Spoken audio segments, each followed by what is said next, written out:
Hi everyone, we're back for video 2 of section 13.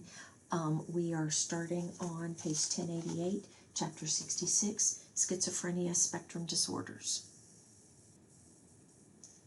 So psychotic disorders are disturbances of thought, content, and process, and it's a departure from reality, and is often combined with delusions, hallucinations, having disorganized speech, disorganized motor behavior, and negative symptoms. It can be classified into several different categories, and we have a table 66.1 that lists those. I encourage you to read those. We're not going to go through all of them. Schizophrenia is listed as one of the most disabling and expensive mental health issues, surpassed only by substance use and depression. This condition in males can be in the early 20s, late 20s for females, and there is thought to be a lifetime risk of 0.7% with chronic disease to have functional impairments. It is thought to have both a genetic and an environmental component. Living in an urban area, being male, history of migration has been listed as being as a slight higher risk for developing, and it's felt that genetic factors and gene environment interactions can contribute to more than 80% of the risk for developing schizophrenia. The onset can be abrupt or it presents with 4 cluster patterns that are used to describe the disorder, and these include both positive symptoms, negative symptoms, cognitive impairments, and affective disturbances. Each of these different types of symptoms will also help in determining what classification of medicine will be used to treat it. So we'll go through them here. Positive symptoms are active qualities that can include delusions, hallucinations, disorganized thinking, abnormal behavior. Negative symptoms are diminished or a lack of normal characteristics, and this can include both changes in expression of the face, the eyes, how someone speaks, the movement of their hands. Cognitive impairments include memory issues, psychomotor speed, executive functioning. And then affective disorders will include your anxiety and depressions that can be associated with this condition. The DSM-5 provides details of the symptoms that are used to criteria for schizophrenia, and you need 2 or more of positive or negative symptoms to be present, with one of the positive symptoms being delusions, hallucinations, or disorganized speech.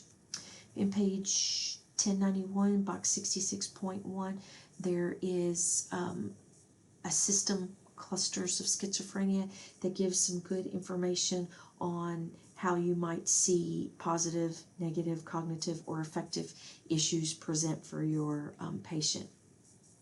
Treatment should include reducing or eliminating any symptoms, maximizing quality of life, and working towards recovery. Early intervention is key. The book includes different classifications of medications that are used in this disorder, and those are on page 1092 and 1093 and 1094. Be sure and review those. Treatment for these patients takes on a multidisciplinary approach. The course of the illness can be variable and often chronic. Concerns that these patients can have could be housing, employment. There can be homelessness, justice issues. There can be victimization. So there's a lot of things that go on and are included in the care of these patients. And looking at this, I didn't move the slides forward, so some things that you would need to include: do history and physical, neurological, and mental status, some labs that could be performed, assessing for any infectious diseases, and testing for heavy metals, and then follow up reducing the stigma of the disease, support, optimizing functional status, and one of the medications is Clozaril. But as we talked about, there's a whole list of medications that you can review for treatment for these patients. So moving on to mood disorders. We're at chapter 67 on page 1100, and this group of disorders includes major depression, dysthymic and bipolar disorders. These, in the DSM, this class is considered more of a chronic form of disorders and can be persistent. The hallmark of major depression is sadness and anhedonia, which is loss of pleasure. These patients may present in clinic with symptoms that may be difficult to recognize. They may be more ambiguous. They may have changes in appetite, fatigue, changes in sleep. But when you bring them in and you're asking more questions, their sadness arises. Gender and culture can impact presentation, but gender should not influence your assessment.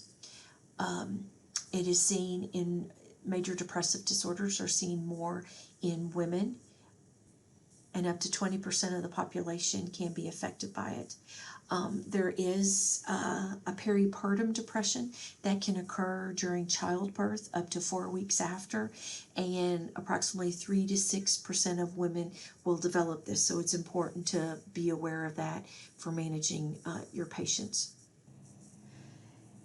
The U.S. Preventative Services Task Force recommends asking some general questions when you're trying to assess for sadness or anhedonia in practice. And those two questions include: have you felt down or hopeless over the past few weeks? Have you had a little interest in doing things over the past few weeks? This can open up conversations, but we have several excellent screening tools that are out there that can be used to assess depression, and one that's a definite that can help with this is the Patient Health Questionnaire 9, the PHQ-9. It has an 85% sensitivity and an 84% specificity, and is very helpful in using in primary care. Many electronic health records also are able to incorporate tools, and then you can conduct that when you're going through your visit, and then there's a copy of the tool there attached to your record. So the DSM symptom criteria for a major depressive episode requires 5 or more symptoms that have been present during the same 2-week period, and the patient has a change in previous functioning. The goal of management is to have symptoms into remission, and remission is defined as absence of depressive symptoms or having a PHQ score of less than 5. The book has an extensive list of medications, so be sure and review 67.1 on page 1106. The medications that are associated with treatment of major depressive disorders are both SSRIs and SNRIs, also tricyclic antidepressants and bupropion. You have to be aware of the side effects associated with them.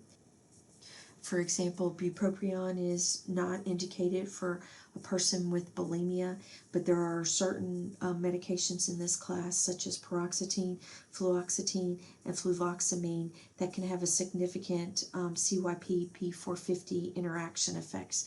So it's important to take those considerations in with the medicines that your patient is already on and what medications you may want to use.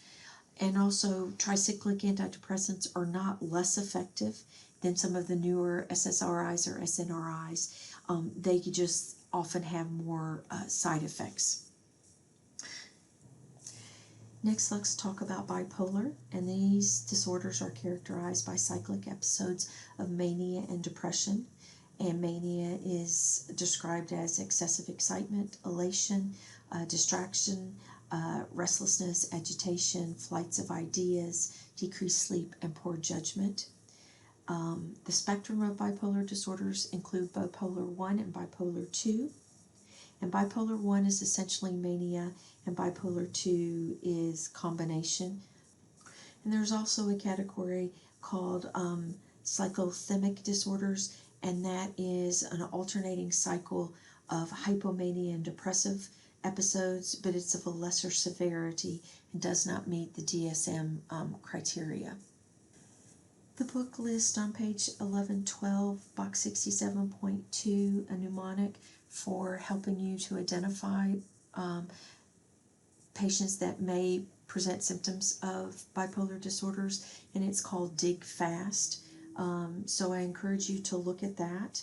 And then there in box 67.3, there is a box that describes the differences between bipolar and unipolar depressive episodes to offer more clarity to the condition.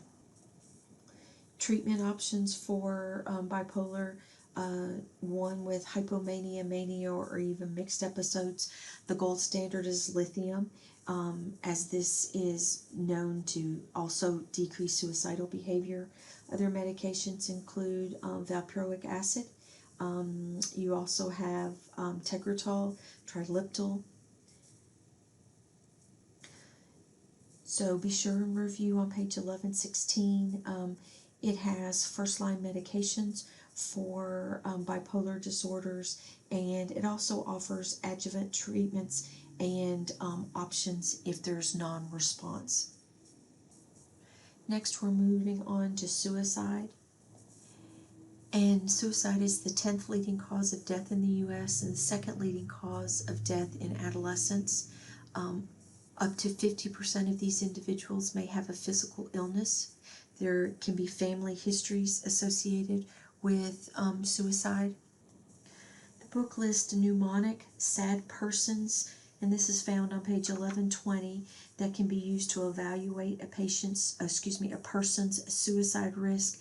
There's several factors that go into play, and it's not quite a scoring, but it on page 1121 gives a detailed description of different factors that are associated with suicide risk.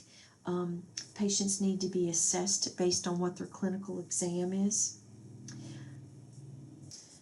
So when you're assessing for psychiatric symptoms, you're going to be assessing for depression, for mania, psychosis, any substance use, trauma, anxiety, personality disorders, sleep quality, and pain.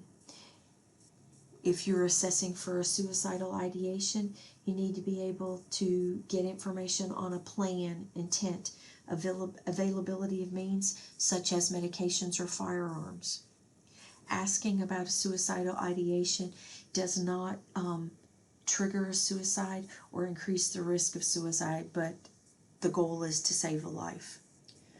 When you're talking with your patients and asking these questions, all suicidal statements should be taken very seriously. Two general questions that could be asked are, how long can you go on the way you are, and how are you feeling, are you feeling so bad that sometimes you wish you could go to bed and not wake up? These are found on page 1122.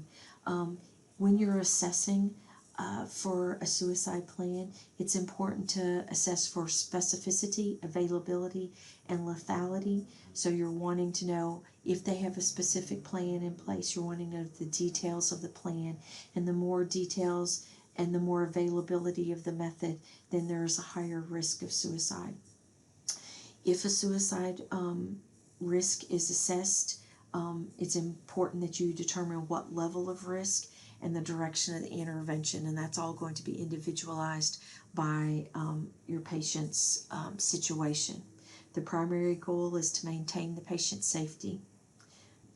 The best predictor of a suicide risk is a history of a previous suicide attempt. Safety plans are important for any patient who is not acutely suicidal, and that includes having a follow-up appointment in 24 hours to further assess, and if that appointment is missed, to have a follow-up telephone call. These patients and their families need to be given resources on a 24-hour crisis hotline number and information about how to access emergency services.